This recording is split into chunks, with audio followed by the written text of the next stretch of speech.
ఇద్దరు స్టార్ హీరోలను పెట్టి ఎస్ఎస్ రాజమౌళి చెక్కిన biggest multi starrer of India triple are.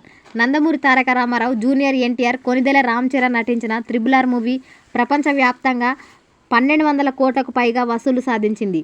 ఈ మూవీలో కొమరం భీమ్గా ఎన్టీఆర్, అల్లూరి సీతారామరాజుగా రామ్ చరణ్ త్రిబుల్ ఆర్ మూవీలో కెరీర్ బెస్ట్ పర్ఫార్మెన్స్ ఇచ్చారు. 6 నేషనల్ అవార్డులతో పాటు అకాడమీ అవార్డులు, గోల్డెన్ గ్లోబ్ అవార్డులు గెలిచిన త్రిబుల్ ఆర్ మూవీ తాజాగా తెలంగాణ ప్రభుత్వం ప్రకటించిన గద్దర్ అవార్డుల్లో బెస్ట్ ఫీచర్ ఫిల్మ్ అవార్డు సొంతం చేసుకుంది. త్రిబుల్ ఆర్ మూవీలో కనిపించే ఇద్దరు హీరోలు ఎన్టీఆర్, రామ్ చరణ్ అయితే కనిపించకుండా నడిపించే మూడో హీరో డైరెక్టర్ ఎస్ఎస్ రాజమౌళి. అయితే తారక్, రామ్ చరణ్ మధ్యలో మహేష్ని ఇరికిస్తే ఓ నెటిజన్కి ఈ ఐడియా వచ్చింది. ఆలోచన వచ్చిందే ఆలస్యం. వీడియో ఎడిటింగ్ టూల్స్ వాడేసి త్రిబుల్ ఆర్ మూవీలోకి కలేజా మహేష్ని తీసుకొచ్చేశాడు. ఎంతో సీరియస్గా సాగే పీరియాడిక్ యాక్షన్ డ్రామాలో బాబు ఉంటే ఎంత అల్లరి చేస్తాడో తన ఎడిటింగ్తో చూపించి నెటిజన్లను నవ్విస్తున్నాడు.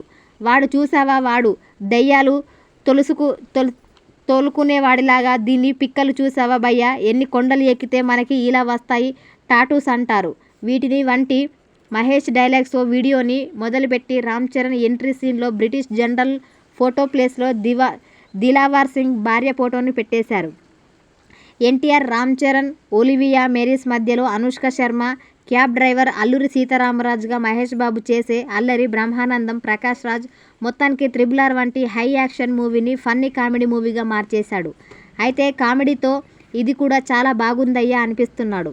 సోషల్ మీడియాలో తెగ వైరల్ అవుతున్న ఈ వీడియోని మీరు కూడా చూసేయండి. ఎన్టీఆర్, రామ్ చరణ్, ఒలివియా మోరిస్ మధ్యలో అనుష్క శర్మ, క్యాబ్ డ్రైవర్ అల్లూరి సీతారామరాజు, మహేష్ బాబు చేసే అల్లరి బ్రహ్మానందం మొత్తానికి త్రిబుల్ ఆర్ వంటి హై యాక్షన్ మూవీని ఫన్నీ కామెడీ మూవీగా మార్చేశాడు. అయితే కామెడీతో ఇది కూడా చాలా బాగుందయ్యా అనిపిస్తున్నాడు. సోషల్ మీడియాలో తెగ వైరల్ అవుతున్న